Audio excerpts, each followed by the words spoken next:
Այսօր ապրիլի 25-ն է, խաբված քաղաքացու օրը։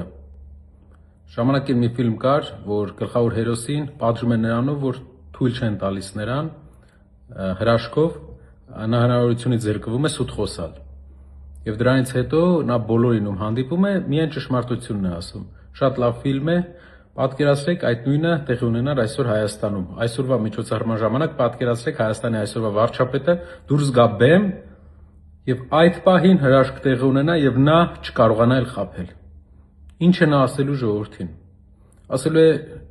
ժողովուրդ, ուզում եմ ձեզ ասեմ, որ ինչ խոսք եմ տալիս հիմա, տալիս եմ նրա համար, որ երրորդ ժամկետի մնամ, այն երրորդ ժամկետին, որի դեմ պայքարել ենք մենք 8 տարի առաջ։ Ասելու է ժողովուրդ, ես ձեզ խոսք եմ տվել 2021-ին իմ նախընտրական խոստումների մեջ գրել եմ, որ աղքատությունը կնվազեցնեմ 2 անգամ, բայց չեմ կարողացել, չեմ նվազեցրել, որովհետև ուրիշ բաներով էի զբաղված, անգամ 2%։ Կասի ժողովուրդ, ես գիտեմ, որ 600,000 մարդ աղքատության մեջ եմ պահել, 8 տարի հույս եմ տվել ու աղքատության մեջ եմ պահել։ Եվ վերջում ընդամենը 10,000 դրամով թոշակ եմ բարձրացրել, մտածելով, որ ժողովրդը ինձ կների նա, որ 600,000 մարդու աղքատության մեջ եմ պահել։ Չնայած որ խոսք էի տվել 2 անգամ նվազի աղքատությունը։ Կասի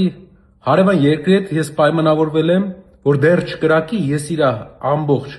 պահանջները կկատարեմ, միայն մինչև ընտրությունը չկրակի, որ աթոռս պահպանեմ։ Այդ ժամանակ համ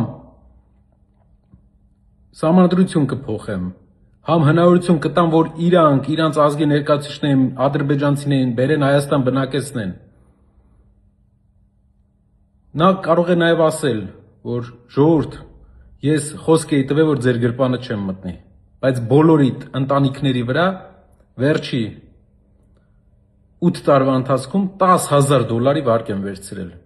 Եվ այդ ժամանակ ինձ շատ հետաքրքիր է, ինչ կպատասխանի մեր խաբված ժողովուրդը։ Այսօր ապրիլի 25-ն է, խաբված քաղաքացու օրը։ Հաջորդ կառավարությունն էլ պահպանելու է այս օրը եւ ուղղակի տոնի օրը լինելու է խաբված քաղաքացու օր, որ մենք հիշենք, որ ամեն լավ խոսացողին հնարավորություն չտանք մեր երկիրը քանդել։